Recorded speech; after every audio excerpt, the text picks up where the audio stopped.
প্রিয় সাংবাদিক ভাইরা, আসসালামু আলাইকুম।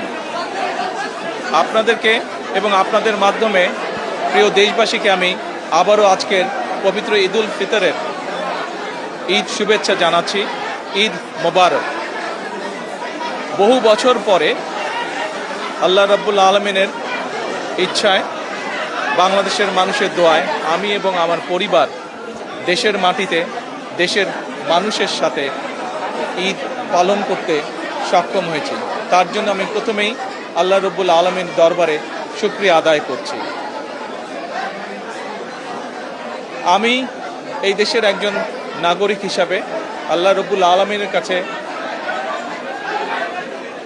দোয়া করি যেন আল্লাহ আমাদেরকে সেই রহমত দেন।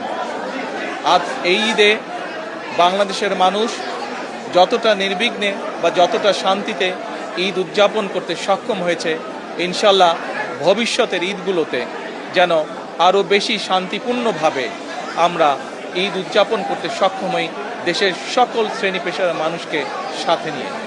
একই সাথে আসুন এই ঈদে আল্লাহ রাব্বুল আলামিনের কাছে আমরা রহমত চাই, যেন আল্লাহ আমাদেরকে সেই রহমত দেন যাতে করে আমরা বাংলাদেশের মানুষের সেই প্রত্যাশিত সেই বাংলাদেশকে ধীরে ধীরে গড়ে তুলতে পারি। আজকের এই ঈদের দিনে দেশবাসীর কাছে আমি দোয়া চাই। একই সাথে দেশবাসীর কাছে আমি অনুরোধ জানাবো যে আপনাদের সহযোগিতা যদি থাকে, ইনশাল্লাহ আপনাদের এই নির্বাচিত সরকার দেশকে আপনাদের চাওয়া অনুযায়ী দেশ গঠনের কাজে সর্বোচ্চ শক্তি দিয়ে চেষ্টা চালিয়ে যাবে।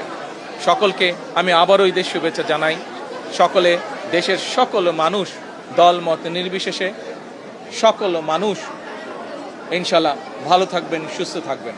আজকের এই দিনে আমরা আবারও গভীর শ্রদ্ধার সঙ্গে স্মরণ করছি 1971 সালে যারা জীবন বাজি রেখে এই দেশকে স্বাধীন করেছিলেন, সেই শহীদ, সেই হতাহত মুক্তিযোদ্ধাদেরকে আমি একই সাথে স্মরণ করতে চাই 2024 সালের ছাত্র জনতার গণ আন্দোলনের মাধ্যমে এই দেশকে স্বৈরাচার মুক্ত করতে গিয়ে যারা শহীদ হয়েছেন, যারা হতাহত হয়েছেন, সেই সকল গণতন্ত্রের যোদ্ধাদেরকে, সেই সকল গণতন্ত্রে শহীদ হওয়া মানুষগুলোকে, তাদের সকলের আত্মার মাগফিরাত কামনা করছি।